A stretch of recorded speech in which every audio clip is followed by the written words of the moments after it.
प्यारे बच्चों, आज हम शुरू करने जा रहे हैं क्लास 10th का chapter number 3, pair of linear equations in two variables, यानी कि हिंदी में कहते हैं दो चरों वाले रैखिक समीकरण युग्म। पहले इसकी रूपरेखा थोड़ी सी पढ़ लेते हैं, इसके बारे में थोड़ा सा जान लेते हैं क्या होता है ये। देखिए, इसमें दे रखा है पेयर। पेयर का मतलब हो गया कि दो इक्वेशन का पेयर होना है, वो भी कैसे, लीनियर इक्वेशन का पेयर, और किस में, टू वेरिएबल में। भाई अगर हम बेसिक से बात करें, हमने लिखा है x + 5 = 0। तो ये क्या है? ये है आपके पास एक x वेरिएबल है। वेरिएबल कितना हुआ? एक हुआ। एक वेरिएबल पावर कितनी है? 1 है। तो रैखिक भी हुआ, यानी कि लीनियर भी हुआ। तो ये इक्वेशन कैसी हो गई? ये इक्वेशन हो गई linear equation in one variable. Same मैंने लिखा 2x + 3 = 0। तो एक ही वेरिएबल है x, उसकी एक ही पावर है, तो ये लीनियर हो गया। उसके बाद वेरिएबल कितना है? एक ही है, तो वन वेरिएबल में हो गया। अब इसके अलावा मैं बात करूं, मैंने लिखा है x + y = 5।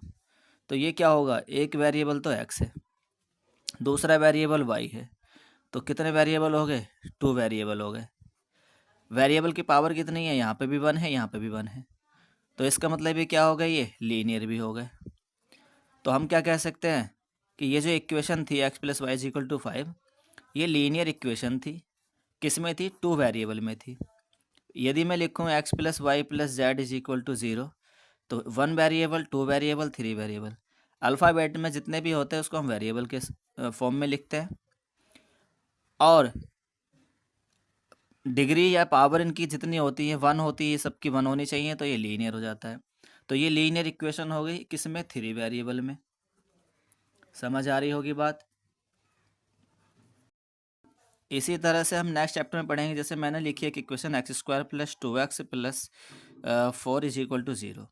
तो ये इक्वेशन क्या है? ये इक्वेशन भी 1 वेरिएबल में ही है। देखो x ही है दोनों जगह, तो x ही एक सिंगल वेरिएबल है, तो 1 वेरिएबल में होगी। बट इसकी डिग्री या पावर कितनी है? 2 है, तो ये लीनियर नहीं हुई। 2 पावर से क्या बन जाती है? ये क्वाड्रेटिक बन जाती है। तो ये क्वाड्रेटिक इक्वेशन होगी, तो इसको हम कहेंगे क्वाड्रेटिक इक्वेशन इन 1 वेरिएबल। तो इसी तरह से अब हम जो पढ़ने वाले हैं वो हम इस टाइप की इक्वेशन पढ़ने वाले हैं जो लीनियर भी हों और टू वेरिएबल भी हों। फॉर एग्जांपल मैंने लिखा लीनियर इक्वेशन टू वेरिएबल में x + 2y = 8। एक इक्वेशन तो ये हो गई। अब ये एक ही इक्वेशन है, x और y दो वेरिएबल हैं, दोनों की डिग्री 1 है, यानी कि लीनियर भी है। तो क्या हो गया? इसको हम कहेंगे कि linear equation in one variable, और two variable, sorry, two variable, x और वाई टू वेरिएबल। तो टू वेरिएबल में ये लीनियर इक्वेशन हो गई, बट ये इक्वेशन आपकी एक ही है। अब ये एक ही इक्वेशन को हम सॉल्व करते थे या पढ़ते थे 9th क्लास में।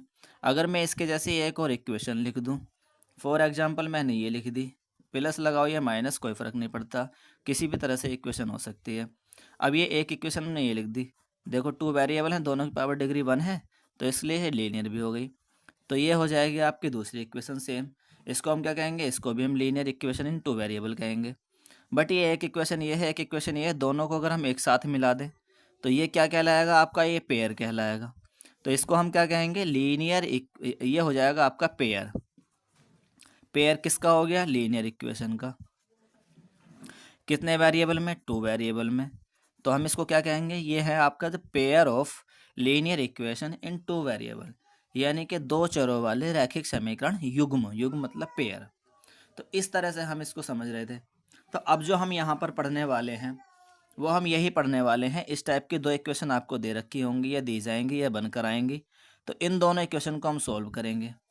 अब ये किसकी फॉर्म में आई है इक्वेशन? इसको अगर मैं लिखना चाहूँ तो देखिए, ये आपको ये बनती है आपकी ax + by प्लस सी भी लिख सकते हैं = 0। एक इक्वेशन ये हो गई। बट ये हमें पेयर लिखना है, तो पहले a1 लिख दो, a1 x + b1y + c1 = 0। अब एक और इक्वेशन लिखनी है, तो a2x + b2y plus C two is equal to 0, ये पेयर हो गया। अब ये दोनों इक्वेशन कैसी हैं, लीनियर है, क्योंकि एक्स वाई की पावर 1 है दोनों में ही, और ये एक्स और वाई दो वेरिएबल हैं, तो ये लीनियर इक्वेशन टू वेरिएबल का पेयर हो गया। अब ये इस तरह की फॉर्म में आपको दो इक्वेशन मिलेंगे, इन दोनों को सॉल्व करना होगा। इसको सॉल्व करने के लिए हमारे पास मेथड होते हैं। मेथड कितने होते हैं? अगर हम मेथड की बात करें इनको सॉल्व करने की, तो हमारे पास फर्स्ट मेथड होता है ग्राफिकल मेथड। Graphical method. दूसरा मेथड होता है हमारे पास सब्स्टिट्यूशन मेथड। तीसरा मेथड होता है हमारे पास एलिमिनेशन मेथड।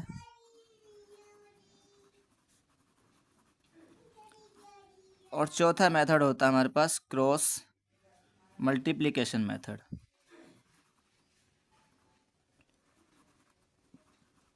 अब ये चार मेथड होते हैं, बट आपके अब इस समय 10th क्लास में मोस्टली सब्स्टिट्यूशन मेथड और एलिमिनेशन मेथड ही है। ग्राफिकल मेथड भी है, मैं कराऊंगा भी, बट उसके एक से दो क्वेश्चन ही हैं पूरे चैप्टर में, तो उसमें ज़्यादा नहीं है, पर हम कराएंगे। और ये जो क्रॉस मल्टीप्लिकेशन मेथड है, ये लास्ट टाइम तक था 2 साल पहले तक, अब ये हट चुका है बुक से, तो अब इसको हमें पढ़ने की ज़रूरत नहीं, क्योंकि इसके अब क्वेश्चन भी नहीं है। अगर मैं हिंदी में बात करूं, तो हिंदी में हम इसको कहते हैं, ग्राफिकल को कहते हैं हम हिंदी में ग्राफीय विधि। सब्स्टिट्यूशन को कहते हैं हम प्रतिस्थापन विधि, प्रतिस्थापन। एलिमिनेशन को कहते हैं विलोपन विधि, और क्रॉस मल्टीप्लिकेशन को कहते हैं हम वज्र गुणन विधि। ये अब हट चुका है। तो इस तरह से आपके पास ये चार मेथड होते हैं पढ़ने के लिए। इन चारों के अलावा, अब तो हम 3 मेथड पढ़ेंगे, इन चारों के अलावा एक इसमें टेबल भी होती है। मैं इसको टेबल को पहले ही बना देता हूँ, क्योंकि फर्स्ट एक्सरसाइज में ही हमें ये टेबल करने को मिलेगी। इसके अकॉर्डिंग ही हम क्वेश्चन को करेंगे। देखिए, मैंने ये टेबल तैयार करने की कोशिश करी है। इसमें क्या है, सीरियल नंबर 1 2 3 हो जाएंगे, 3 तक है। पेयर ऑफ लाइंस जो होंगी वो आपके इसी फॉर्म में मिलेंगी, a1x plus b1y plus c1 is equal to 0, a2x plus b2y plus ct is equal to 0। ये दो इक्वेशन इस तरह के फॉर्म में दे रखी होंगी। नहीं दे रखी होंगी तो इस तरह की फॉर्म में हम बना लेंगे पहले, उसके बाद ही करेंगे। तो तीनों में मैंने ये सेम इक्वेशन लिखी हैं। और उसके बाद कंपेयर द रेशियो क्या होता है, इनमें से हम कंपेयर करने के बाद a1 a2 b1 b2 c1 c2 ये 6 वैल्यू निकाल लेते हैं। उसके बाद हम ये चेक करते हैं कि ये a1/a2 की वैल्यू b1/b2 के इक्वल है या नहीं है। अगर ये इक्वल नहीं आती है तो हम इसको क्या कहते हैं, ग्राफिकल रिप्रेजेंटेशन में हम इसको लिखते हैं कि ये इंटरसेक्टिंग लाइन होती हैं। मतलब मैं पहले बता देता हूँ, इंटरसेक्टिंग लाइन से पहले इसका ग्राफ कैसे बनता है, ये ग्राफिकल रिप्रेजेंटेशन, इससे ग्राफ कैसे बन के आता है। जैसे ये वाई एक्सिस, ये एक्स एक्सिस, तो इसका ग्राफ कुछ इस तरह से बन के आएगा कि लाइन एक दूसरे को इंटरसेक्ट करेंगे, एक ये वाली एक ये वाली। एक का ग्राफ मान लो इस तरह से निकल गया, और दूसरी लाइन का ग्राफ कहीं ऐसे इस तरह से निकल गया। तो ये दोनों ने एक जगह यहाँ पर इंटरसेक्ट किया है, और एक जगह इंटरसेक्ट किया है, इसलिए इसके सॉल्यूशन भी हम यहाँ लिख देंगे कि एक जगह इंटरसेक्शन किया है, तो इसलिए इसका सॉल्यूशन कितने होंगे। ये मैंने बनाया नहीं कॉलम इसका, लेकिन चलो मैं यहाँ लिख देता हूँ। इसका एक जगह इंटरसेक्शन किया है तो इसका एक ही सॉल्यूशन होगा, वन सॉल्यूशन। वन सॉल्यूशन को हम लिखते नहीं है बेसिकली, लिखते क्या है हम, यूनिक सॉल्यूशन, यूनिक सॉल्यूशन। तो यूनिक सॉल्यूशन हो जाएगा ये। इसके बाद अब ये एक जगह इंटरसेक्ट कर रही है ना, तो कर तो रही है, इसलिए इसको हम क्या कहेंगे, इंटरसेक्टिंग लाइन कहेंगे। क्या कहेंगे, इंटरसेक्टिंग लाइंस। हिंदी में इसको प्रतिच्छेद रेखाएं कहते हैं, प्रतिच्छेद कर रही हैं दोनों रेखाएं। और यूनिक सॉल्यूशन को हम हिंदी में क्या कहते हैं, एक मिनट भूल रहा हूँ, याद आ जाएगा तो बता दूंगा। अच्छा चलो नेक्स्ट पे चलते हैं। दूसरा, अगर हमारे पास ये आता है a1/a2 और b1/b2 c1/c2 तीनों ये इक्वल आ जाते हैं, तो इसका ग्राफ कुछ इस तरह से बनेगा। इसमें क्या होगा, इसमें आपके पास मैनी सॉल्यूशन होंगे। ये अलजेब्रिक में लिख सकते हैं हम ना इसको, यहाँ से इसको हटा करके आप यहाँ लिखिए अलजेब्रिक इंटरप्रिटेशन में, ये यूनिक सॉल्यूशन हो गया, यूनिक सॉल्यूशन। कहाँ लिखा मैंने, ये लिखा है, ठीक है। अब यहाँ पे देखो इसका ग्राफ कैसे बनेगा। इसका ग्राफ बनेगा कुछ इस तरह से कि ये वाई एक्सिस, ये एक्स एक्सिस, और एक लाइन आपकी यहाँ से चली गई, ठीक है, और दूसरी लाइन भी इन्हीं पॉइंट से होते हुए वो आपकी यहाँ से चली गई, इसके ऊपर से ही, जस्ट इसके ऊपर से निकल गई इसी पाथ से। तो ये लाइन तो दो है, भले ही हमें एक दिखाई दे रही है, तो ये दो लाइन है, अभी दो लाइन है, दोनों एक जगह से जा रही हैं, इसलिए हमें एक दिखाई देगी, बट ये दो लाइन है, ठीक है। तो ये जो है हमेशा एक दूसरे से टच होके जा रही है। अब ये जितनी जगह भी टच होके जाएंगी उतने ही सॉल्यूशन देंगे। अब ये तो पता नहीं कितनी जगह टच हो रही हैं, तो हर जगह हो रही हैं, तो हर जगह होने की वजह से ही इसके कितने सॉल्यूशन होंगे, इसके सॉल्यूशन होंगे मैनी सॉल्यूशन। इसको हम लिखते हैं इनफाइनाइटली, इनफाइनाइटली मैनी सॉल्यूशन। इसके बहुत सारे सॉल्यूशन होंगे, यानी कि अपरिमित रूप से अनेक हल, मैं हिंदी में बोल दिया हूँ। अब ये जो है एक दूसरे को बिल्कुल एक दूसरे के ऊपर से होके जा रही हैं, तो इन लाइन को हम क्या कहते हैं, इनको कहते हैं हम कोइंसिडेंट लाइन। तो यहाँ लिख देता हूँ मैं कोइंसिडेंट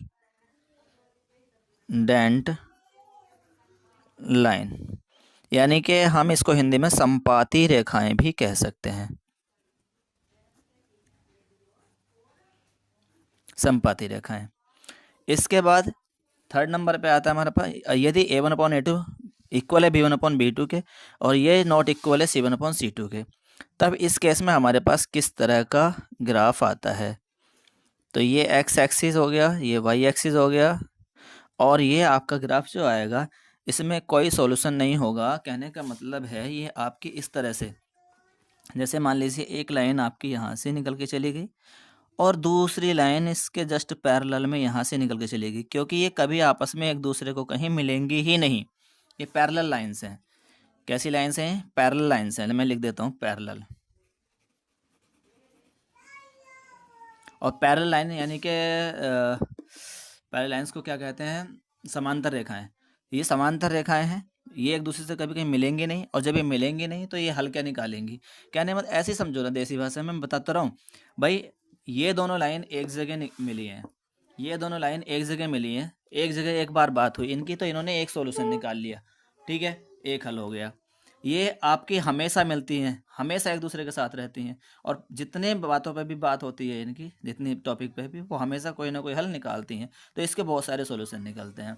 अब ये जो लाइन है ये आपस में एक दूसरे से कहीं मैच ही नहीं करती, मिलती नहीं है, और जब ये कहीं मिलेंगी नहीं तो इनका कोई सॉल्यूशन भी नहीं होगा। तो इस केस में हम लिखते हैं नो सॉल्यूशन। और जब ये कोई सॉल्यूशन नहीं होगा, और लाइंस को क्या बोलते हैं हम, मैंने लिखा तो था पैरेलल लाइंस बोलते हैं, ठीक है। तो इस तरह से हम इनको करते हैं। अच्छा, एक चीज़ और है, इसमें जो क्वेश्चन आते हैं ना, वो कोइंसिडेंट लाइन, कंसिस्टेंट और नॉन कंसिस्टेंट के क्वेश्चन आते हैं। मैं देखो क्वेश्चन दिखाता हूँ। देखो ये क्वेश्चन देखो आप अपनी बुक का ही, ये थर्ड क्वेश्चन है। इसमें क्या लिखा है, on comparing the ratio a1/a2 b1/b2 c1/c2 find out whether the following pair of linear equations are consistent और इनकंसिस्टेंट। अब ये कंसिस्टेंट और इनकंसिस्टेंट का तो कहीं यहाँ पे मैंने कहीं ग्राफ में लिखवाया ही नहीं है, तो अब क्या करें। देखो यहाँ पे क्या है, कहीं कंसिस्टेंट इनकंसिस्टेंट है, नहीं है, ये कोइंसिडेंट है यानी कि संपाती है, ठीक है। अब ये कंसिस्टेंट और इनकंसिस्टेंट क्या है, तो इसको भी मैं थोड़ा सा इसी ग्राफ में मेंशन कर देता हूँ कहीं ना कहीं। तो देखो कंसिस्टेंट को हम हिंदी में कहते हैं कंसिस्टेंट, कंसिस्टेंट को हिंदी में कहते हैं हम संगत। हिंदी वाले बच्चों के लिए ये संगत लिखा आएगा कि ये संगत है नहीं है। तो देखो ये कंसिस्टेंट होगी, अब ये भी कंसिस्टेंट होगी, और ये इनकंसिस्टेंट होगी। अब आप सोच रहे होंगे सर ये कैसे याद करनी पड़ेगी। नहीं भाई, याद नहीं करनी, मैं बता रहा हूँ। संगत ये कंसिस्टेंट क्या है? संगत मतलब एक दूसरे की संगति की। अब एक दूसरे की संगति के होते हैं तभी तो एक दूसरे से बातचीत करते हैं, तभी तो एक दूसरे से मिलते हैं। अब देखो ये दोनों एक दूसरे की संगति के थे, तब कहीं ना कहीं थोड़ा बहुत तो थे, तभी तो एक दिन में एक बार तो ये मिले ही ना। और ये मिले हैं, मुलाकात हुई है इनकी, यानी कि एक दूसरे की संगति के हैं, तो ये संगत हो गया। अब देखो ये हमेशा ही साथ रहते हैं, तो एक दूसरे की इनकी अच्छी पड़ती है, एक दूसरे की संगति के हैं, तो ये भी संगत हो गए, यानी कि कंसिस्टेंट हो गए। अब ये आपस में कभी कहीं मिलती ही नहीं है दोनों लाइन, तो ये आपके एक दूसरे की संगति के नहीं है, तो इसको हम क्या कहेंगे? असंगत कहेंगे, यानी कि इनकंसिस्टेंट, असंगत। तो ये थर्ड क्वेश्चन जो है उसका आंसर भी आपको इसी में ही मिल जाएगा, इस टेबल में। तो ये टेबल जो है बहुत ध्यान से आप लोग बना लेना, चाहो तो यहाँ इसका स्क्रीनशॉट भी ले सकते हो, इतना ये ले लो, और थर्ड वाले के लिए ये स्क्रीनशॉट ले लेना, ठीक है। ये मैंने अब आपको समझाने में 15 मिनट वेस्ट आपको लग रहा होगा मैंने किए हैं, लेकिन ये बहुत ही काम की आपकी ये चीज़ें थी, इसलिए मुझे ये करनी पड़ी। देखिए फर्स्ट क्वेश्चन पे हम आएंगे, एक्सरसाइज 3.1 के। इसमें जो है फर्स्ट क्वेश्चन के फर्स्ट पार्ट और सेकंड पार्ट दोनों ही ग्राफिकल मेथड से हैं। बाकी second question, third question, fourth question, ये आपके 3 क्वेश्चन जो है इस टेबल से हैं।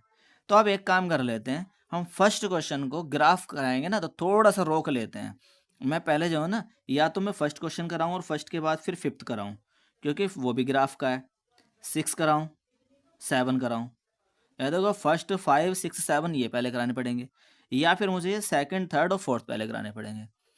कराऊंगा मैं सारे, तो इसलिए मैं सबसे पहले क्वेश्चन नंबर सेकंड ले रहा हूँ, ठीक है।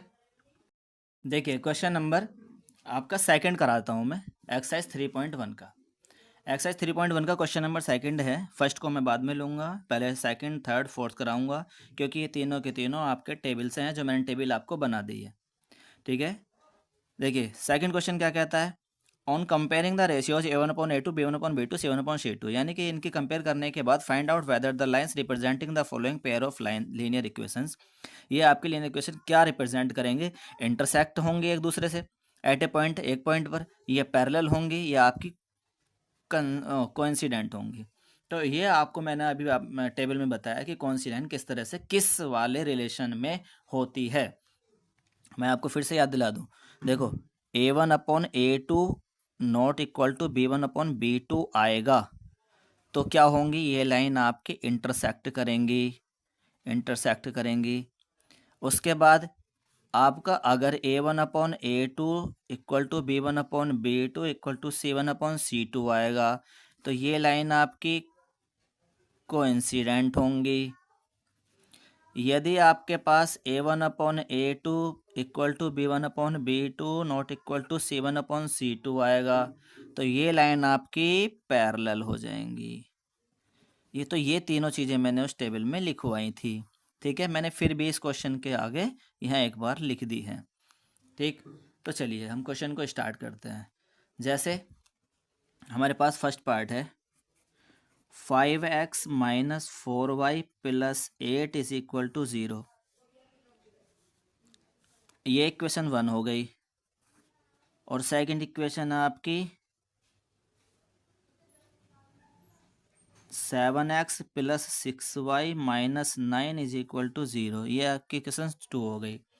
अब क्या करेंगे, इस वाली इक्वेशन की जो कंपेयर करेंगे, मैंने आपको टेबल बताई थी A1x plus B1y plus C1 is equal to 0, इसकी करेंगे A2x plus B2y plus C2 is equal to 0 से। तो कंपेयरिंग बाय कंपेयरिंग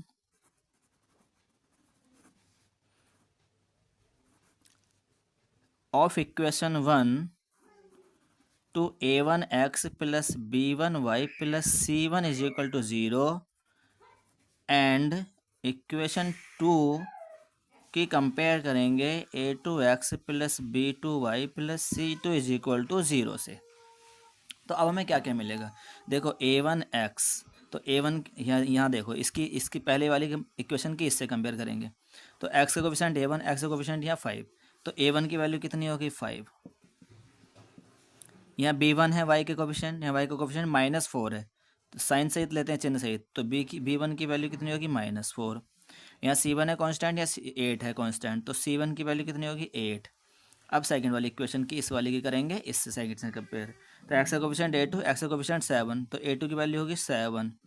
इस वाले क्वेश्चन में ज़्यादा टाइम लगा रहा हूँ, बाकी को जल्दी जल्दी कर देंगे।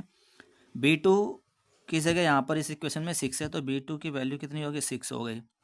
और C2 की वैल्यू यहाँ पे -9 हो गई। प्लस के आगे प्लस लगाते नहीं, माइनस वाले को माइनस से ले लेते हैं, ठीक है। अब हमें फाइंड करना है ये रिलेशन के लिए A1 A2 B1 B2 C1 C2। तो सबसे पहले हम A1/A2 और B1/B2 ही फाइंड करेंगे। क्या पता यही दोनों इक्वल ना हुए और फर्स्ट वाला ही हो गया, इसलिए।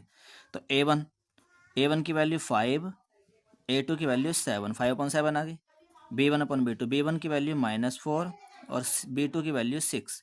इसको आप थोड़ा कैंसिल आउट भी कर सकते हो। 2 2 जा 4, 2 3 जा 6, यानी माइनस के 2/3।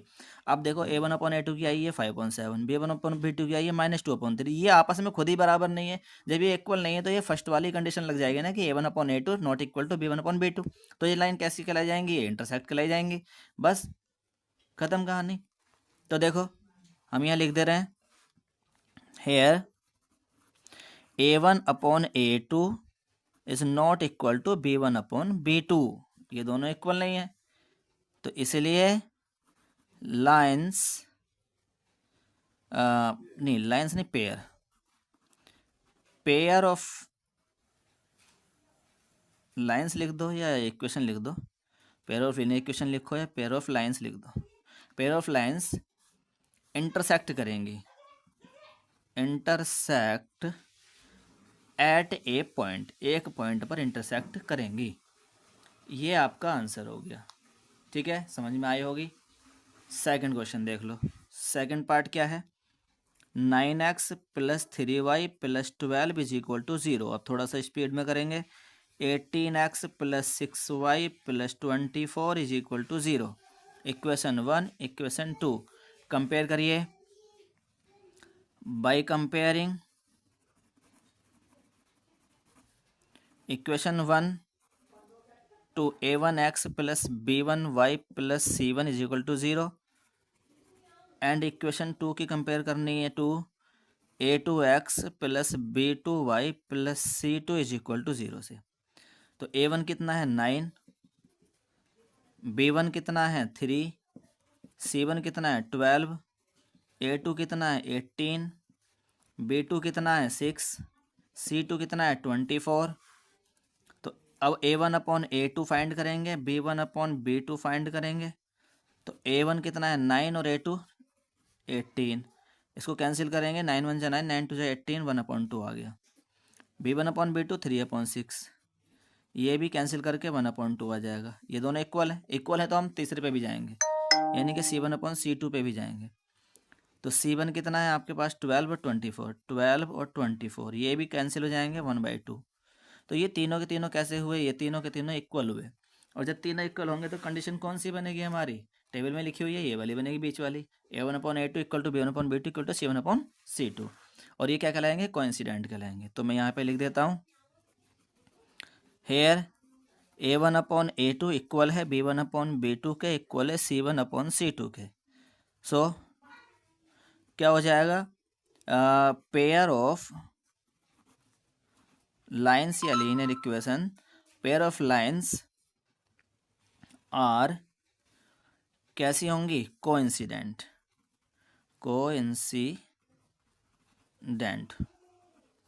ये होंगी, यानी कि संपाती होंगी हिंदी में। थर्ड पार्ट पे आते हैं। देखिए ये क्वेश्चन सेकंड का थर्ड पार्ट है, कंपेयर कराएंगे। अब मैं थोड़ा सा जल्दी कर देता हूँ ना, आपको पता है क्या लिखना है, कंपेयर करने दोनों की अलग अलग से। तो यहाँ से कंपेयर करके आ गया ये A1 A2 sorry A1 B1 C1। तो A1 कितना है 6, B1 कितना है -3 और C1 कितना है 10। A2 इज 2, B2 इज -1, क्योंकि यहाँ B का कोफिशिएंट 1, Y का कोफिशिएंट 1 है, तो यहाँ -1 माइनस के साथ, और C2 इज 9। अब क्या करेंगे, A1/A2 फाइंड करेंगे और B1/B2 फाइंड करेंगे। तो A1 कितना 6/2 कितना है, कैंसिल करके 3, और B1 कितना है -3/B2 कितना है -1, माइनस से माइनस कैंसिल करेंगे, 1 से 3 को डिवाइड करेंगे, यहाँ भी 3 आ जाएगा। तो अब हमें C1/C2 भी फाइंड करना पड़ेगा। तो C1/C2, C1 कितना है 10 और ये कितना है C2 9, और ये कैंसिल भी नहीं होगा, इतना ही रहेगा। तो इस कंडीशन में क्या हुआ, a1/a2 और b1/b2 तो इक्वल है, पर ये c1/c2 इक्वल नहीं है। तो हम यहाँ पे क्या लिखेंगे, यहाँ पे लिखेंगे हेयर a1/a2 तो इक्वल है b1/b2 के, but not equal to c1/c2। c1/c2 equal नहीं है। अब ये कंडीशन कौन सी बनती है, पैरेलल वाली, थर्ड वाली कंडीशन बनती है। तो हम इसको क्या लिखेंगे, यहाँ लिखेंगे सो पेयर ऑफ लाइन्स आर, क्या पूछा गया था हमसे इसमें, पैरेलल। पैरेलल, ये जो पेयर ऑफ लाइन्स हैं ये आपके कैसे हैं, ये पैरेलल लाइन्स होंगी। ठीक है, इस तरह से आपका ये क्वेश्चन कंप्लीट हो जाता है। तो अब मैं चलता हूँ क्वेश्चन नंबर 3 पर। क्वेश्चन नंबर 3 इज, देखिए question number 3 is on comparing the ratio a1/a2 b1/b2 c1/c2, यानी कि लास्ट वाले क्वेश्चन में जो काम करा था वही काम हमें यहाँ पे करना है। Find out whether the following pair of linear equation are consistent और इनकंसिस्टेंट। बस यहाँ पे हमें बताना है कि कंसिस्टेंट है और इनकंसिस्टेंट है। जैसे कि मैंने आपको बताया था पहले, अभी एक टेबल बनवाई थी, मैं फिर से याद दिला देता हूँ। देखिए यहाँ पे हमारी ये कंडीशन आई थी, तो हमने लास्ट वाले क्वेश्चन में क्या लिखा, इंटरसेक्टिंग लाइन। ये कंडीशन आई तो क्या लिखा, आपके कंसिस्टेंट लाइन, और ये कंडीशन आई तो लिखा है पैरेलल लाइन। तो ये इन तीनों से क्वेश्चन था। अब जो सेकंड क्वेश्चन है वो ये है कि अगर हमारे पास ये कंडीशन आती है तो ये होगा आपका कंसिस्टेंट, ये कंडीशन आती है तो भी ये कंसिस्टेंट, बट ये कंडीशन आती है तो ये क्या होगा, इनकंसिस्टेंट होगा। तो बस यही चेक करना है और कुछ भी नहीं है इन क्वेश्चन में, लास्ट क्वेश्चन की तरह ही हमें ये करना है। तो देखिए कर लेते हैं थोड़ा जल्दी जल्दी। तो फर्स्ट पार्ट हम लेते हैं इसका, first part 3x + 2y = 5 and second is 2x - 3y = 7। देखो पहले मैंने आपको क्या बताया था, इक्वेशन इसकी ऐसी बनानी है, a1x + b1y + c1 = 0। c1 c2 इधर रहना है, इक्वल टू में 0 रहना है, यहाँ इक्वल टू में 0 नहीं है। तो इन इक्वेशन को पहले सही कर लेते हैं। मैं इस इक्वेशन को लिखता हूँ 3x + 2y, और ये 5 माइनस इधर जाके ना माइनस का हो जाएगा और उसकी जगह 0 आ जाएगा, ये इक्वेशन बन जाएगी 1। तो और करके भी लिख सकते हैं 2x - 3y, 7 इधर आएगा तो -7 = 0, इक्वेशन नंबर 2 हो गई। अब हम इन दोनों से नहीं, इन दोनों इक्वेशन से क्वेश्चन को करेंगे, ये a1 b1 c1 a2 b2 c2। तो हम यहाँ कंपेयर कर देंगे, उसके बाद क्या लिखेंगे, a1 कितना है 3, b1 कितना है 2, c1 कितना है -5, a2 कितना है 2, b2 कितना है -3 और c2 कितना है -7।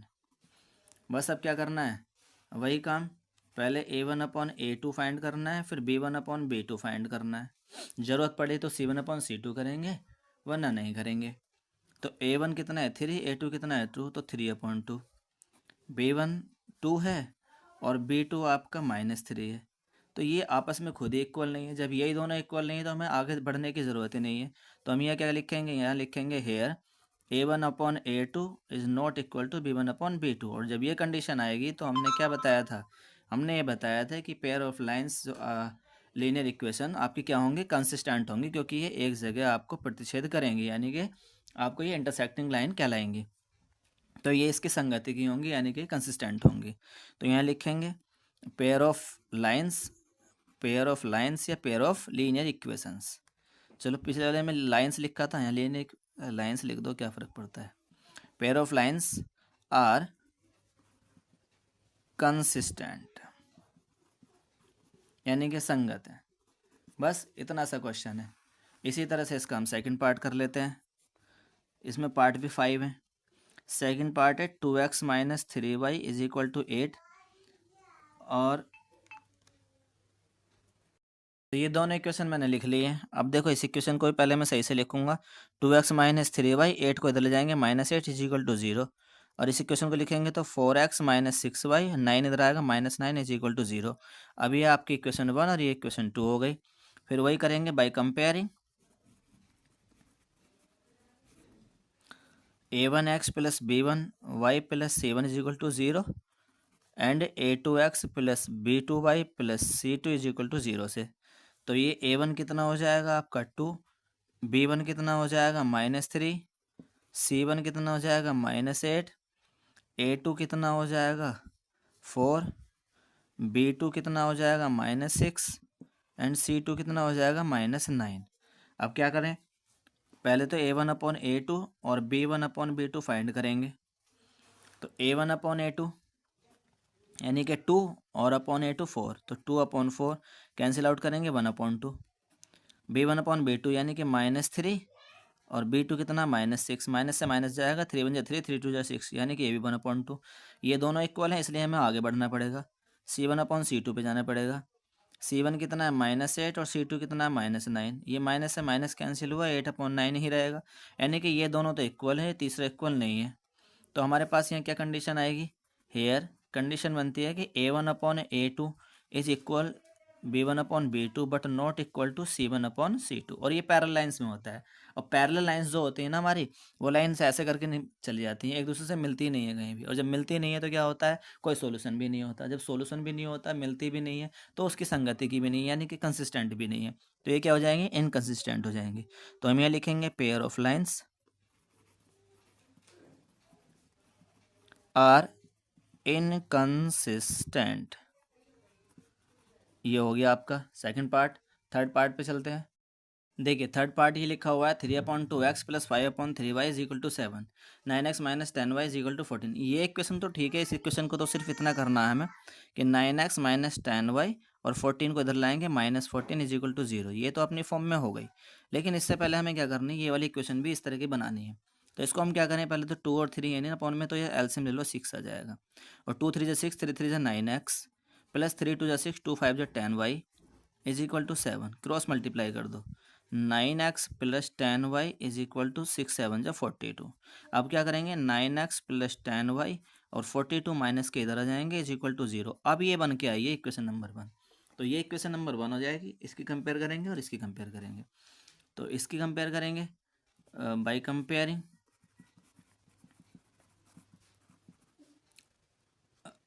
A1x plus B1y plus C1 is equal to 0 से।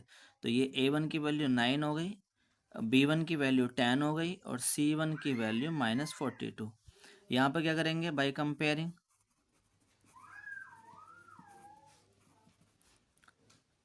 A2x plus B2y plus C2 is equal to 0।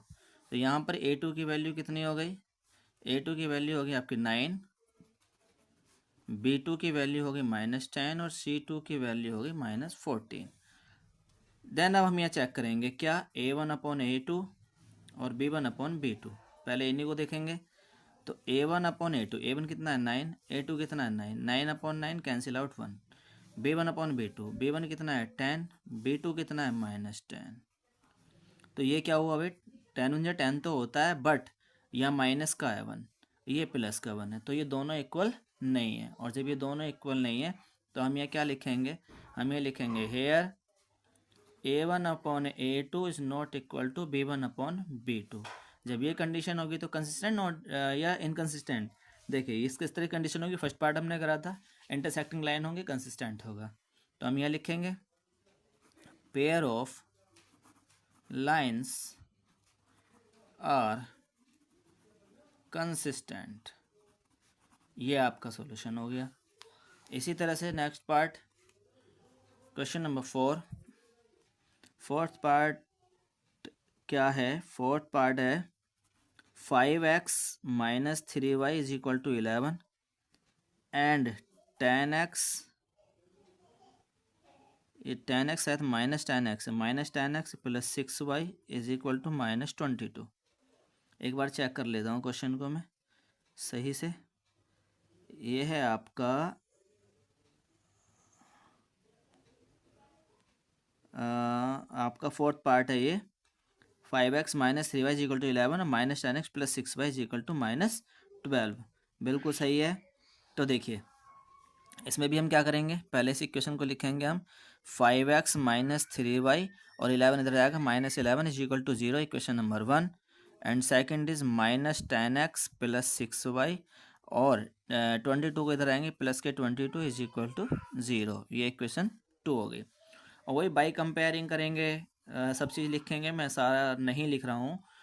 तो हमारे पास क्या आ जाएगा, A1 B1 C1। तो A1 की वैल्यू 5, B1 की वैल्यू -3, C1 की वैल्यू -11, A2 की वैल्यू -10, B2 की वैल्यू 6 और C2 की वैल्यू 22।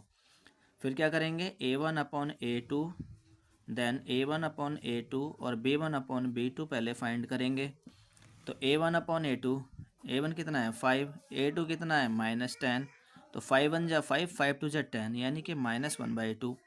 अब B1/B2, B1 कितना है -3, B2 कितना है 6, 3 1 जा 3, 3 2 जा 6, यानी कि -1/2। ये दोनों इक्वल हैं तो हमें तीसरे पे जाना पड़ेगा। C1/C2, C1 कितना है -11, C2 कितना है +12 22। तो 11 1 जा 11, 11 2 जा 12 22।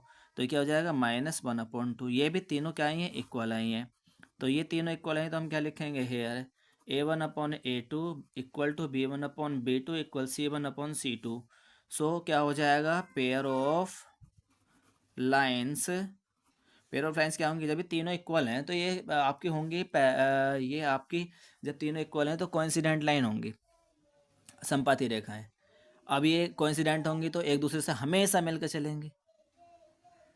अब ये हमेशा मिलकर चलेंगी तो फिर क्या बन जाएंगी, ये तो फिर संगति की है ही, यानी कि कंसिस्टेंट। तो pair of lines are consistent. Next देखिए, ये इक्वेशन है आपकी फिफ्थ वाली, 4/3x + 2y = 8। इसको पहले 3 हटाना पड़ेगा। 3 हटाने के लिए या तो 3 एलसीएम लेकर उधर 8 में मल्टीप्लाई करा दो। ये सिंपल सा है, 3 हटाने के लिए 3 से मल्टीप्लाई कर दो ना। तो multiply by 3 on both sides. तो क्या हो जाएगा भाई, 3 की मल्टीप्लाई करेंगे हम 4/3x में, 3 की मल्टीप्लाई करेंगे 2y में, और 3 की मल्टीप्लाई करेंगे हम 8 में। तो ये 3 से 3 कैंसिल हो गया। फिर क्या हो जाएगा, ये 4x प्लस ये 3 2 6y = 8 3 24। फिर इसको सही से लिखेंगे 4x + 6y और ये -24 = 0। ये बनी आपकी इक्वेशन नंबर 1। इसके अलावा ये जो सेकंड इक्वेशन थी इसको सही से लिख लो। ये 12 को इधर ले आओ, -12 = 0। ये सेकंड इक्वेशन हो गई। बस अब क्या करना है, अब आपको पता ही है बाई कंपेयरिंग। और कंपेयर किस किस से करानी है वो आपको पता है। तो हमारे पास ये A1 क्या आएगा 4, B1 कितना आएगा 6, C1 कितना आएगा -24, A2 कितना आएगा 2, B2 आएगा 3 और C2 आएगा -12। तो अब हम यहाँ पर क्या करेंगे, अब यहाँ पर हम A1/A2 और B1/B2 फाइंड करेंगे। तो A1/A2 यानी कि 4/2, ये कैंसिल करेंगे 2 आ जाएगा। B1/B2 यानी कि 6/3 कैंसिल करेंगे 2 आ जाएगा। C1/C2 यानी कि आपका -24/-12 ये कैंसिल करेंगे, ये भी 2 आ जाएगा, माइनस से माइनस कैंसिल हो जाएगा। अब ये तीनों इक्वल है, अभी तो कराया, ये लिखा तो है ऊपर वाले, ये तीनों इक्वल थी, कंसिस्टेंट थी, ठीक। तो यहाँ पे भी क्या हो जाएगा, सबसे पहले लिखेंगे here A1/A2 = B1/B2 = C1/C2। So pair of lines are consistent, यानी कि संगत है। तो ये आपका आंसर हो गया। इस तरह से आपके ये 2 क्वेश्चन हो गए कंप्लीट। अब देखिए इसमें कई कई पार्ट हैं इसलिए थोड़ा सा टाइम लगता है। तो ये चैप्टर तो एक एक्सरसाइज ये चैप्टर तो एक ही वीडियो में फिनिश नहीं हो पाएगा। इसके लिए तो कम से कम 3 से 4 वीडियो चाहिए। मैं कोशिश करता हूँ, चलता हूँ नेक्स्ट क्वेश्चन पे। देखिए वो जो क्वेश्चन नंबर 4 था उसमें भी मैंने पढ़ के देखा, उसमें भी ग्राफ आ रहा था। उसमें बताना था कंसिस्टेंट है तो ग्राफ बनाना है, इनकंसिस्टेंट है तो नहीं बनाना है, बट ग्राफ ही बनाना था। तो इसलिए मैंने क्या सोचा कि अब एक काम करते हैं, क्वेश्चन नंबर फर्स्ट पे चलते हैं, ग्राफ बनाना सीखते हैं पहले। तो फर्स्ट क्वेश्चन है, मैंने नोट कर लिया। Aftab tales his daughter, Aftab ने पुत्री से कहता है 7 years ago, 7 साल पहले, I was 7 times as old as you were then, यानी कि मैं तुम्हारी उम्र का 7 साल पहले मैं तुम्हारी उम्र से 7 गुना था। आल्सो 3 years फ्रॉम नाउ, यानी कि अब से 3 साल बाद, I shall be there as old you will be, I shall be there as old you will be, कुछ छूट तो नहीं गया, 3 years, also 3 years from now I shall be 3 times, है ना, छूट गया, I shall be 3 times as old you, I shall be 3 times, यहाँ पे ये छूट गया, ये THR कर दो इसको, ये 3 हो जाएगा, 3 times as old as you will be. तो इसका मतलब है कि 3 साल बाद में तुमसे 3 गुना हो जाऊंगा। इज नॉट दिस इंटेंसिटी, क्या ये इंटरेस्टिंग नहीं है? Represent this situation algebraically and graphically, इसको एल्जेब्रिक फॉर्म में और ग्राफिक फॉर्म में दोनों बताना है, ठीक। और साथ में इसका सॉल्यूशन भी निकाल कर देना है हमें। सॉल्यूशन वैसे मांगा नहीं है, बस रिप्रेजेंट करना है। तो चलिए देख लेते हैं। तो हम क्या करेंगे, सबसे पहले यहाँ पे कंडीशन लिखते हैं, चलो यहाँ पे सॉल्यूशन लिखते हैं, सॉल्यूशन करते हैं, बहुत ध्यान से समझना है इस क्वेश्चन को। फर्स्ट कंडीशन क्या, पहले ये लेट कर लीजिए, मान लो कि आफताब की उम्र कितनी है और उसकी पुत्री की कितनी है, ठीक है। तो let the present age, let the present age of Aftab, हमने x मान ली, and the present age of his daughter, daughter की हमने y मान ली। तो फर्स्ट कंडीशन है 7 ईयर्स एगो। वैसे 7 ईयर्स एगो में मैंने दोनों को अलग अलग लिखूं उससे कोई फ़ायदा नहीं है, तो मैं थोड़ा डायरेक्टली बता देता हूँ। तो फर्स्ट कंडीशन क्या है, आप इसको समझ लेना। समझते हैं कैसे? वो कह रहा है 7 साल पहले I was 7 times as old you, यानी कि मैं तुम्हारी उम्र से 7 गुना था। तो 7 साल पहले ये दोनों थे कितने? वैसे मैं लिखूंगा यहाँ 7 साल पहले 3 साल बाद की, तो हमारी 4 लाइन और बढ़ जाएंगी। तो 7 साल पहले कितनी होंगी एज भाई? अगर आज आफताब x वर्ष का है, चलो ये लिख ही लेता हूँ यार, ये जो ना आप कंफ्यूज रहोगे, फिर समझ में नहीं आया तो फिर फ़ायदा क्या मेरे पढ़ाने का, है ना। तो ये तो परसेंटेज लिख ली मैंने। अब इसमें आफ्टर 7 ईयर्स दे रखा है, तो 7 लिख लो। 7 ईयर्स आफ्टर नहीं एगो है, 7 ईयर्स एगो, 7 साल पहले, एज ऑफ आफताब कितने का था, और एज ऑफ डॉटर। देखो आज अगर आफताब 10 साल 20 साल का है, तो 7 साल पहले कितने का रहा होगा? 7 कम, यानी कि 13 का। तो यानी कि 7 कम कर दिए ना। तो आज अगर x का है तो 7 साल पहले x में से 7 कम कर दो, इतने का रहा होगा। पुत्री अगर आज इसकी y वर्ष की है, तो 7 साल पहले कितने की रही होगी? y माइनस 7 कम कर दो, उतने की रही होगी। उसके बाद इसने 3 ईयर्स बाद का भी कहा है ना, तो यहाँ पे क्या लिखेंगे? After 3 years.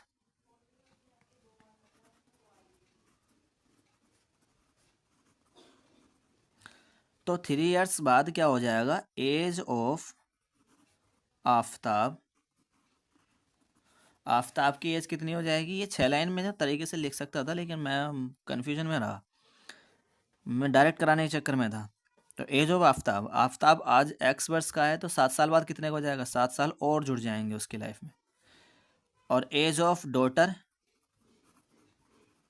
डॉटर अगर y वर्ष की है, तो 7 साल बाद 7 साल और जुड़ जाएंगे, यानी कि आज 20 साल की है तो 7 साल बाद 27 की हो जाएगी, प्लस हो जाएंगे। तो ये 2 तो 4 तो 6, यानी कि ये 6 लाइन हमें लिखनी होती हैं क्वेश्चन के अकॉर्डिंग। उसके बाद हम कंडीशन पर आते हैं। चलिए अब फर्स्ट कंडीशन क्या कहती है? फर्स्ट कंडीशन कहती है कि 7 साल पहले, ये वाली जो एज है दोनों की, 7 साल पहले आफताब कितने का था? x माइनस 7 का। पुत्री कितने की थी? y माइनस 7 की। लेकिन उसने क्या कहा? आफताब ने कहा कि 7 साल पहले जो है ना, इन एज में मैं तुम्हारी उम्र से 7 गुना रहा हूँगा, यानी कि इस पुत्री की उम्र का 7 गुना। 7 से मल्टीप्लाई कर दो पुत्री की उम्र में, और इसको लगा दो बीच में, ठीक। तो उसके बाद इसको थोड़ा सॉल्व करते हैं। तो ये हो जाएगा x minus 7 is equal to 7y minus 7 7 जा 49।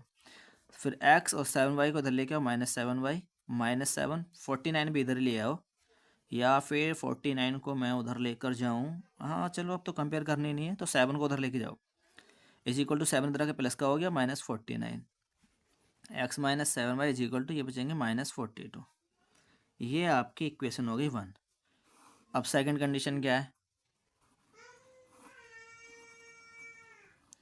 सेकंड कंडीशन है कि 3 साल बाद की दोनों की उम्र लिख लो पहले। ये आफ्ताब 3 साल बाद इतने का था, ये मैंने 7 लिख दिया। ये 3 होगा, 3 साल बाद 3 ऐड होंगे। और डॉटर कितने की थी, इतने की है, हो जाएगी 3 साल बाद। वो कह रहा है आफ्ताब, ये है आफ्ताब कह रहा है कि मैं तुम्हारी उम्र से 3 गुना हो जाऊंगा। इक्वल लगा दो बीच में, बस x+3 = 3 की मल्टीप्लाई कर दो दोनों में। फिर x-3y = 9, 3 उधर ले जाओ, -3 हो जाएगा। तो x-3y = 6 बचेगा। ये इक्वेशन आपकी 2 हो गई। तो देखिए यहाँ पहले हमें इक्वेशन बनानी पड़ी है। अगर हम इक्वेशन नहीं बनाते, बनी बनाई मिलती, तो हम इसको और आसानी से सॉल्व कर सकते थे और इतना काम हमारा बच जाता। लेकिन ये क्वेश्चन थोड़ा सा इसी टाइप का है। पहले हमने इसको सॉल्व करके इक्वेशन बनाई है, इक्वेशन बनाने के बाद अब इनको हम सॉल्व करते हैं, किससे, ग्राफिकली से। तो उसने क्या कहा था, इसने कहा था एल्जेब्रिकली एंड ग्राफिकली। तो एल्जेब्रिकली तो हमने इसको सिचुएशन दे दी है, ये वाली जो दोनों इक्वेशन है, तो एल्जेब्रिकली तो ये दोनों हो गई, ठीक है। तो इसको तो लिखने की ज़रूरत है नहीं है, आप लिख देना चाहो तो एल्जेब्रिकली तो दोनों इक्वेशन लिख दो। बट इसके बाद हम ग्राफिकली सॉल्व करेंगे। तो ग्राफिकली सॉल्व करने के लिए हमें क्या करना पड़ता है, सबसे पहले इन दोनों इक्वेशन से ही इन दोनों एक काम करता हूँ ना, मैं दोनों कंडीशन से अलग अलग यहाँ बीच में लाइन खींच देता हूँ, अलग अलग चार्ट बना लेते हैं। देखिए इस इक्वेशन से चार्ट बनाएंगे, इस इक्वेशन से। जैसे हमने यहाँ पर x लिखा, ये y लिखा, और यहाँ पर एक टेबल बना ली। अभी एक मिनिमम 2 वैल्यू तो हमें चाहिए। आप ज़्यादा दे दो तो कोई बात नहीं, 2 तो हमें चाहिए। x और y, लो ये 2 हैं, ज़रूरत पड़ेगी तीसरी बना लेंगे। ये टेबल बना ली इस तरह से। अब इस इक्वेशन में हमें क्या करना है, x की जगह और y की जगह एक वैल्यू अपनी मर्जी से रखनी है किसी एक की जगह, और दूसरे की वैल्यू खुद आ जाएगी। जैसे फॉर एग्जांपल मैंने यहाँ x को 0 रखने की कोशिश करी। अगर मैं यहाँ x को 0 पुट करता हूँ, तो देखो ये काम जो मैं यहाँ पे कर रहा हूँ, और जब मुझे करना ही है रफ में, तो फिर मैं यहीं क्यों ना कर लूँ। तो जैसे हम यह करेंगे, x = 0 पुट करेंगे इन इक्वेशन 1 में, तो ये कितना हो जाएगा, 0। फिर कितना बचेगा, -7y = -42। माइनस से माइनस कैंसिल, 7 6 42, तो y की वैल्यू हमें 6 मिल जाएगी। यानी कि x अगर हम 0 पुट करते हैं तो y हमें 6 मिल जाता है। ये बन गया पॉइंट, इस तरह से भरने हैं, ठीक। उसके बाद अगर x की जगह हम 7 लेकर देखें, तो ये पूरा पूरा आना चाहिए, पॉइंट में ना आए, अपॉन में ना आए, ठीक है। इस तरह की वैल्यू में रखनी है। x अगर हम 7 लेके चलते हैं, तो 7 उधर, 7 जो भी आएगा मल्टीप्लाई माइनस करके प्लस करके वो 7 से डिवाइड हो जाएगा। हाँ ठीक है। अगर हम x को 7 पुट करते हैं, देखिए x को यदि हम 7 पुट करते हैं,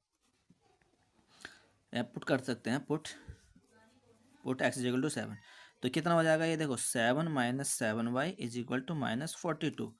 अब ये 7 और 42 इधर आ जाएगा, प्लस का हो जाएगा, 7y माइनस का उधर जाके प्लस का हो जाएगा 7y। ये कितने हो गए, 49, उधर हो गया 7y। 7 से ये 7 टाइम कट गया, तो y की वैल्यू कितनी आ गई, 7। देखो x को 7 पुट करा तो y भी हमें 7 मिला, दोनों जगह ये भर दिए, ठीक। इसके बाद अब चाहो तो तीसरा भी आप ले लो, और ना लेना चाहो तो मत लो, इससे कोई फ़र्क नहीं पड़ता है। लेकिन मतलब मैंने बना लिया है कॉलम, तो चलो मैं एक और ले लेता हूँ। आप एक काम करो, x अब -7 रख के देखो, पुट x = -7। यदि मैं x की वैल्यू -7 लेता हूँ, तो कहाँ ये क्वेश्चन ये है, तो क्या मिलेगा मुझे, -7 - 7y = -42। तो -7 और ये प्लस 42 इधर आके प्लस का हो जाएगा, और 7i उधर जाके प्लस का हो जाएगा। कितने बचेंगे, 35 बचेंगे, = 7y। 7 से इसको काटेंगे, 5 बार कटेगा, तो y की वैल्यू कितनी आ जाएगी, 5 आ जाएगी। तो हम अगर x की वैल्यू -7 लेते हैं तो y की वैल्यू 5 आ जाती है। तो इस तरह से हमने ये एक इक्वेशन के लिए, इस इक्वेशन के लिए ये काम कर दिया, हमने ये टेबल बना दी, टेबल, ठीक है। इसी तरह से हम दूसरी इक्वेशन के लिए, इस वाली इक्वेशन के लिए ये टेबल कंप्लीट करेंगे। तो ये भी इसी तरह से करनी है। देखो इसे कैसे करेंगे, देखो x की वैल्यू अगर हम 0 लेते हैं, सबसे पहले यही कोशिश करो x 0 आ जाए, y 0 रख लें। अब अगर मैं यहाँ पर y0 रखता तो मैं आपको बता देता हूँ मैंने क्यों नहीं रखा। अगर मैं यहाँ y0 करता तो ये पूरा 0 तो हो जाता, लेकिन x की वैल्यू मुझे मिलती -42, और -42 के लिए मुझे ग्राफ में भी -42 मेंशन करना पड़ता, जो कि बहुत बड़ा हो जाता।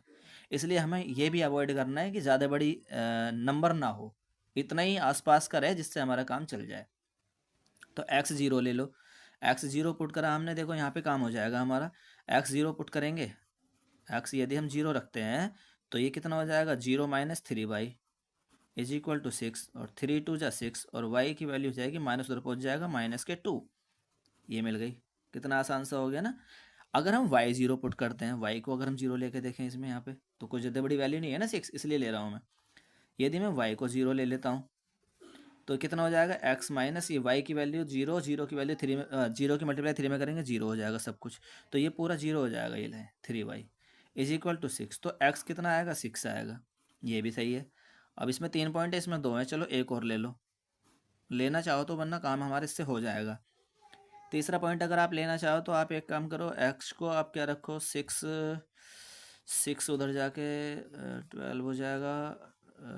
चलो 6 ले, x तो हमने 6 ले लिया ना, 6 तो आ गया ना हमारा, हाँ, क्योंकि x को 6 लेके y0 आ जाएगा, उससे क्या फ़ायदा।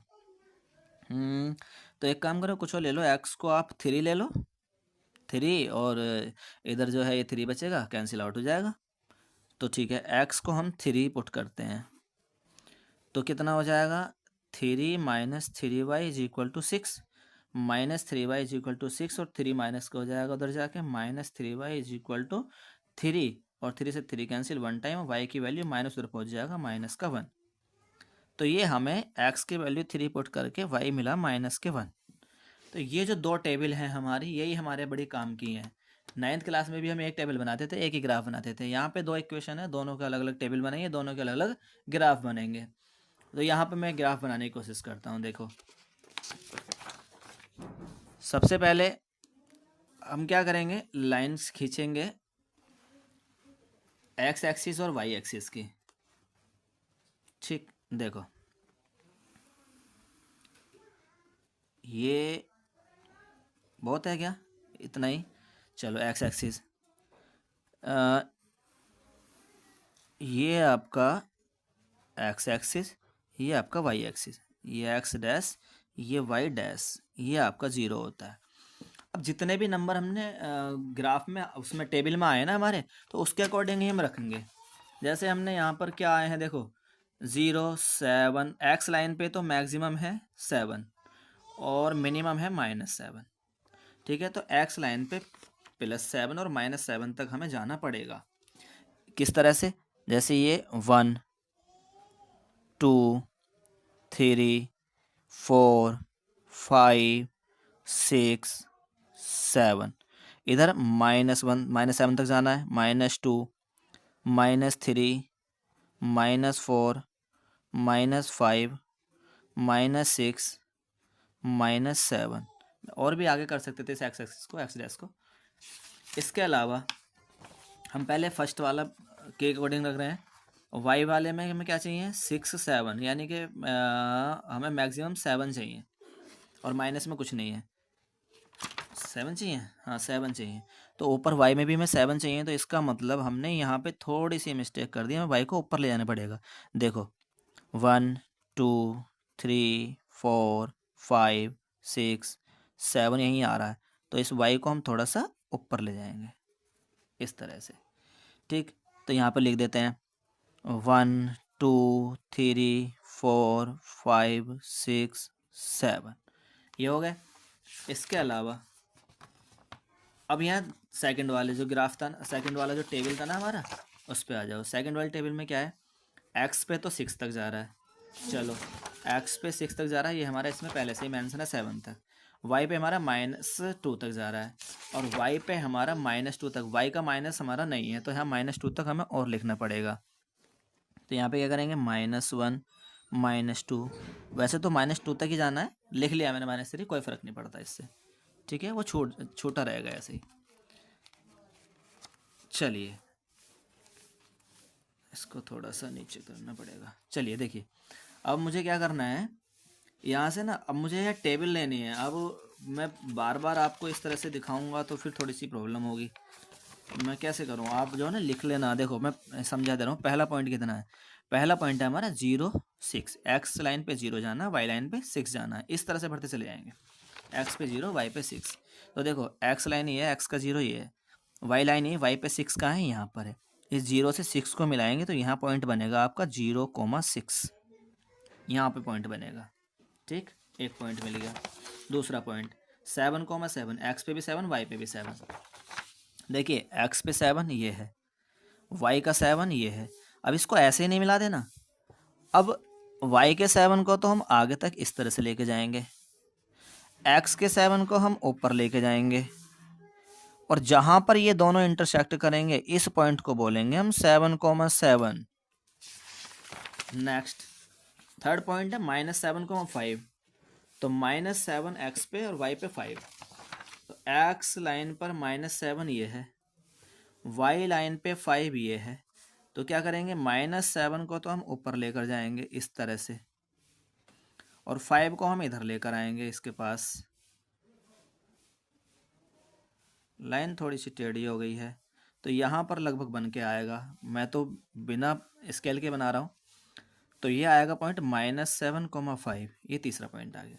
अब ये जो 3 पॉइंट आए हैं, इन तीनों पॉइंट को मिलाकर के जो लाइन बनेगी ये फर्स्ट इक्वेशन वाली होगी। ठीक है भाई, 1 मिनट रुको, मैं स्केल देख लूँ कुछ। अब देखो ये जो 3 पॉइंट हमारे आए हैं ना, ये इक्वेशन नंबर 1 से, इन तीनों पॉइंट्स को हम इस तरह से स्केल रखेंगे और मिलाते हुए आगे बढ़ जाएंगे। तो मैंने ये तीनों पॉइंट को मिलाते हुए 1 2 3 तीनों को मिलाते हुए इस तरह से एक लाइन खींच दी है। अभी जो लाइन खींची है इसी लाइन का नाम हमारी फर्स्ट वाली इक्वेशन थी। फर्स्ट वाली इक्वेशन का नाम क्या है, ये है x - 7y = -42। x - 7y = -42, ये वाली इक्वेशन की लाइन होगी। दूसरी क्या होगी, दूसरी के लिए फिर से हम देखो पॉइंट बनाए देखेंगे। दूसरी का पॉइंट पहला है 0, -2। एक्स पे 0 वाई पे -2 चलेंगे। इसी ग्राफ में एक्स पे 0 ये है, वाई पे -2 ये है। तो 0 से -2 को मिलाएंगे, ये वाला पॉइंट हमें मिल जाएगा। क्लियर। दूसरा x 6 वाई 0। एक्स लाइन पे 6 ये है, वाई लाइन पे 0 ये है। तो 0 तो एक्स का वाई का सेम ही है, तो यहाँ से इसको मिलाएंगे तो यहाँ पर पॉइंट बनेगा। क्या बनेगा, 6,0। ये नहीं लिखा मैंने, हाँ, एक्स पे 0 था, वाई पे -2, तो ये होगा 0,-2। Third point 3 - 1। एक्स पे 3 चलना है, वाई पे -1। एक्स पे 3 ये है, वाई पे -1 ये है। तो इन दोनों को कैसे मिलाएंगे, इसको आगे बढ़ाएंगे, इसको नीचे बढ़ाएंगे, और यहाँ जो पॉइंट मिलेगा ये हो जाएगा आपका 3,-1। तो आप समझ रहे होंगे, थोड़ा मेरा ग्राफ छोटा है इसलिए आपको देखने में प्रॉब्लम हो सकती है हो। तो अब इन तीनों पॉइंट्स को मिला करके हम इस तरह से आगे बढ़ेंगे। ये इस लाइन का नाम भी आप लिख दो। इस लाइन का नाम क्या हो जाएगा, इस लाइन का नाम हो जाएगा x - 3y = 6। x - 3y = 6। तो देखिए अब जो हमें काम करना था वो तो हमें यही करना था बेसिकली, क्योंकि उसने क्या कहा था, क्वेश्चन ने ये कहा था कि आप जो है इसको एल्जेब्रिकली और ग्राफिकली रिप्रेजेंट करो। तो हमने इसको एल्जेब्रिकली तो मतलब इक्वेशन बना के दे दी उसको, तो वो हो गया, और ग्राफिकली ये रिप्रेजेंटेशन हो गया इसका। तो ये आपका ग्राफ बन जाएगा। इस तरह से आपका यहाँ पर क्वेश्चन ख़त्म हो जाता है। लेकिन अगर मैं आपको थोड़ी सी बात और करूँ इस क्वेश्चन में, तो आप मुझे बता सकते हैं कि ये लाइन किस तरह से होंगी, ये लाइन इंटरसेक्टिंग है या पैरेलल है या फिर आपकी कोइंसिडेंट है। तो देखिए ये लाइन इस समय तो हमें दिखाई नहीं दे रही हैं, ना तो कहीं एक पॉइंट पे इंटरसेक्ट कर रही हैं, ना ये पैरेलल सी नज़र आ रही हैं, और ना ही एक दूसरे के ऊपर है, एक जगह से जा रही हैं। बट हम इन लाइंस को जब आगे बढ़ाएंगे तो आप ध्यान से देखो, ये लाइन इधर से जाती है, ये लाइन तिरछी है, थोड़ी सी आगे जाती है, यहाँ पे लाइन पे जो ज़्यादा डिफरेंस है, यहाँ और कम हुआ, यहाँ कम हुआ, यहाँ कम हुआ, और ये आगे अगर बढ़ा दी जाए दोनों तो एक जगह कहीं ना कहीं किसी पॉइंट पे जाके मिल जाएंगे। बट जब मिलेंगे तब सॉल्यूशन मिलेगा, और हमें सॉल्यूशन चाहिए नहीं, हमें सिर्फ इतना ही पूछा गया क्वेश्चन में कि इसको बस रिप्रेजेंट करो आप ग्राफ पे, तो हमने ये रिप्रेजेंट कर दिया। आई होप कि समझ में आया होगा। इसका सेकंड पार्ट और ले लेते हैं इस क्वेश्चन को ख़त्म करने के बाद। वीडियो ज़्यादा लंबी हो रही है, एक घंटे की हो चुकी है। देखिए ये इसका फर्स्ट का क्वेश्चन नंबर सेकंड है पार्ट पर। ये the coach of a cricket team buys, एक क्रिकेट टीम के कोच ने खरीदा 3 बैट्स एंड 6 बॉल्स खरीदे फॉर रेट 3,900 के, 3900 रुपये में। Later she buys another bat, यानी कि another bat and 3 more balls, यानी कि बाद में उसमें क्या करा, एक बैट और 2 बॉल्स 3 बॉल्स और खरीदी। कुछ छूट तो नहीं गया?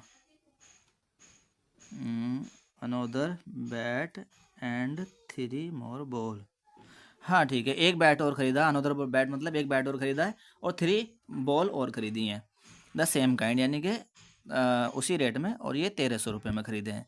Represent this situation algebraically and geometrically. तो देखिए ज्योमेट्रिकली का मतलब तो ये हो गया आपका कि ग्राफ पे दिखाना, तो ग्राफिकली हो या ज्योमेट्रिकली हो एक ही बात है, और ये एल्जेब्रिकली यानी कि इक्वेशन बना के देनी है। तो मैं यहाँ पर देखो सोल्व करता हूँ सॉल्यूशन। सबसे पहले मैं लेट करूँगा कि एक बैट की कीमत कितनी है और एक बॉल की कीमत कितनी है। तो let the cost of a bat is equal to x रुपये हमने कर दी, and the cost of a ball हमने वाई रुपये की मान ली। उसके बाद यहाँ पर क्या करते हैं, कंडीशंस आती हैं। तो फर्स्ट कंडीशन हमारी क्या थी कि उसने 3 बैट एंड 6 बॉल्स खरीदे हैं। देखिए 3 बैट कितने रुपए के हो जाएंगे, 3x रुपये के। 6 बॉल कितनी हो जाएंगी, एक बॉल वाई रुपये की, तो 6 बॉल कितनी हो जाएंगी, 6 वाई रुपये की, और दोनों को मिला के कितने रुपए खरीदे हैं, 3,900 रुपये की। ये एक इक्वेशन बन गई। एंड सेकंड कंडीशन क्या है, तो सेकंड कंडीशन के लिए सेकंड इक्वेशन आएगी। उसने अनोदर बैट यानी कि एक बैट खरीदा है x रुपये का, 3 मोर बॉल यानी कि 3y बॉल खरीदी हैं, और ये कितने रुपए में, 1,300 1300 रुपये में खरीदे हैं। ये 2 इक्वेशन आपके पास आ गए। सेम काम यहाँ पर भी करना है। क्या करना है, दोनों इक्वेशन से टेबल बनानी है, टेबल बना करके पॉइंट निकालने हैं और उनको ग्राफ में शो करना है। यही काम हमें करना है, ठीक। तो देखिए इसके लिए हम टेबल बनाते हैं, एक्स वाई, पॉइंट चाहे 2 ले लो 3 ले लो, कोई फ़र्क नहीं पड़ता। यहाँ पर भी एक्स और वाई में हम टेबल बनाएंगे।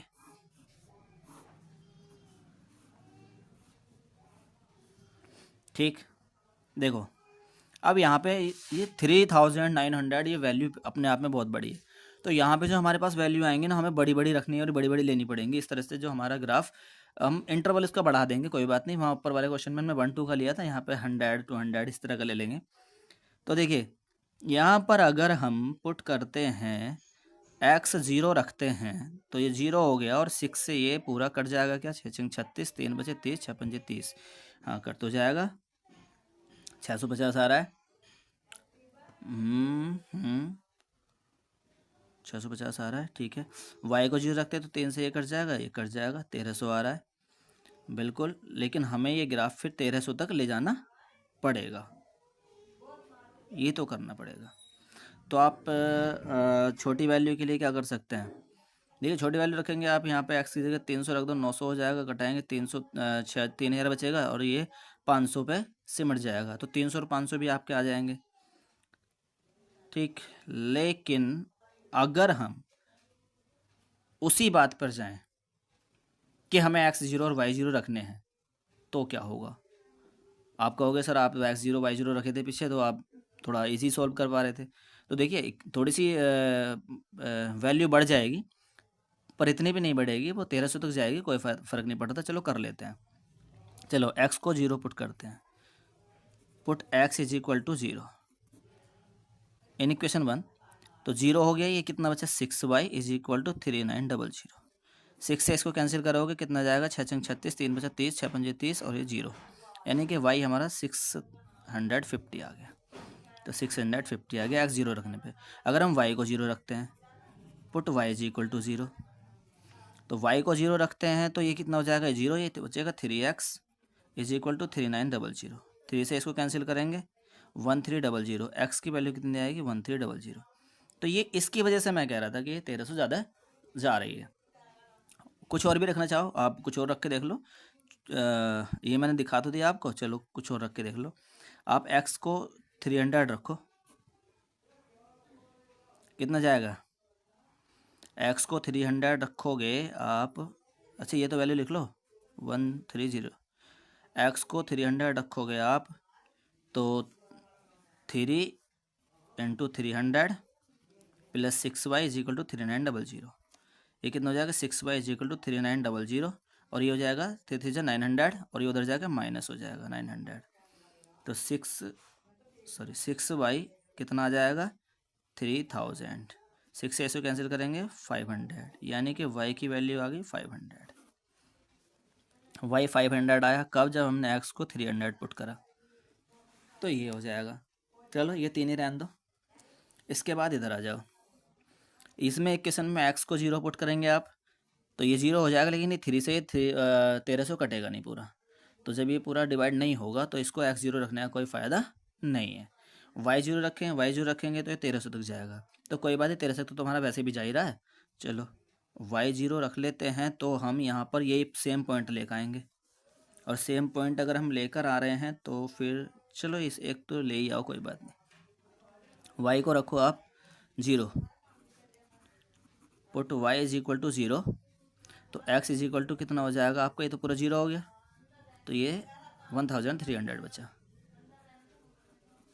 इसके बाद आप कुछ और पुट करो, फॉर एग्जांपल x को आप 400 पुट करो, x को आप 400 पुट करोगे तो कितना हो जाएगा, put x is equal to 400, तो ये कितना हो गया 400 plus 3y is equal to 1300, ये 1300 और माइनस के 400 और 3y इज इक्वल टू कितने बचेंगे 900, ये इससे कैंसिल हो जाएंगे 3 टाइम्स, तो y कितना आया 300, यहाँ रख दो। एक और वैल्यू चाहिए तो आप एक काम करो, अब यहाँ पर x को आप 700 पुट कर दो,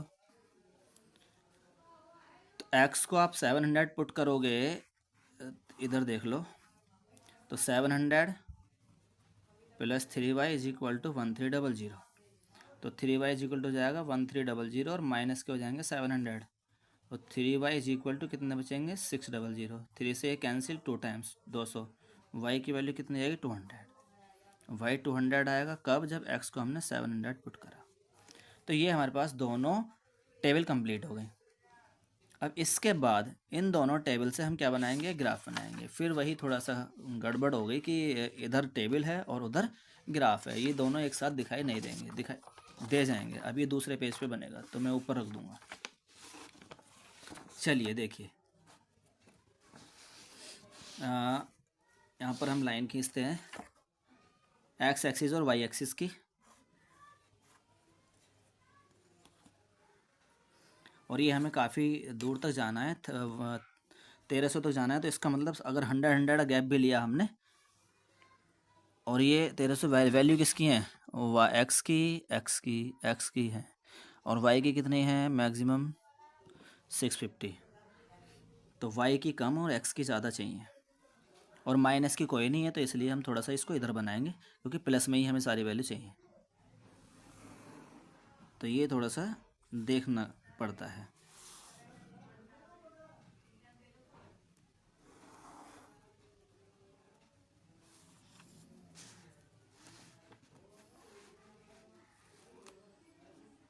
देखिए ये एक्स एक्सिस हो गया और ये ऊपर वाई एक्सिस हो गया,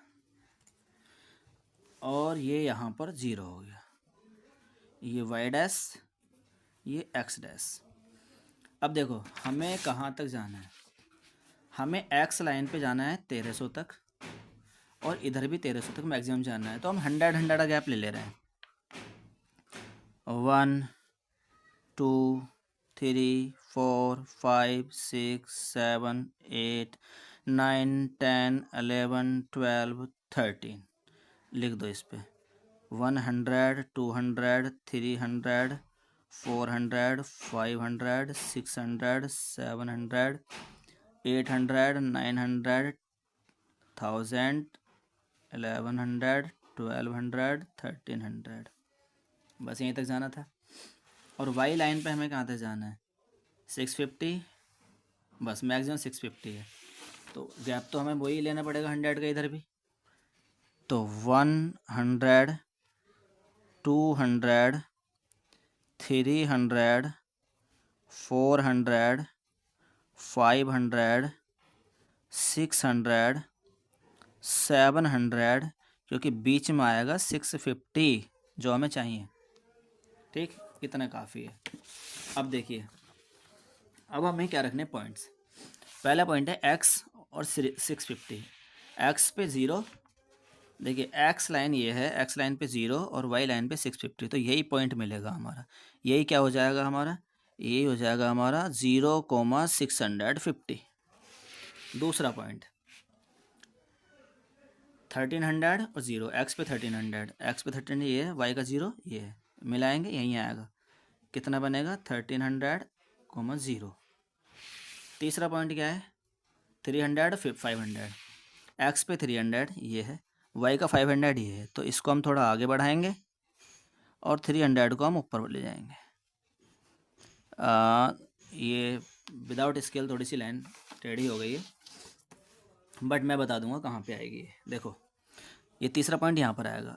इन तीनों पॉइंट्स को अगर हम तीसरा ना भी करते तो हमें ये दोनों से ही मिल जाएगा। देखो इन दोनों को रखा और ये लाइन खींच दी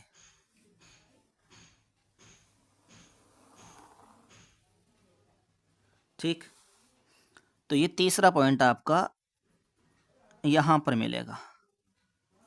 ये क्या था पॉइंट 300 और 500 ठीक। इसके अलावा एक लाइन हो गई। अब ये लाइन हुई कौन सी है इसका नाम आप लिख सकते हैं यहाँ पर। चलो ऊपर लिख दो। ये लाइन आपकी ये वाली है ना ये 3x + 6y 3x + 6y = 3900। अब आ जाओ दूसरी टेबल पे। दूसरी टेबल है ये x 1300 और 0 x का 1300 ये है y का 0 ये है तो 1300 को 0 ये पहले से ही पॉइंट बना पड़ा है यही पॉइंट है इसी पॉइंट से जाएगी। दूसरा 400 300 तो x पे 400 ये है और y का 300 ये है तो इसको हम आगे करेंगे आगे बढ़ाएंगे और इसको हम नीचे लेकर आएंगे 400 पे तो ये पॉइंट हो जाएगा 300 400। कौन सा क्या पॉइंट है ये 400 और 300। नेक्स्ट ये 700 200 एक्स का 700 ये है वाई का 200 ये है तो इसको हम आगे बढ़ाएंगे और 700 को नीचे से ऊपर लेके जाएंगे यहाँ पर पॉइंट मिलेगा।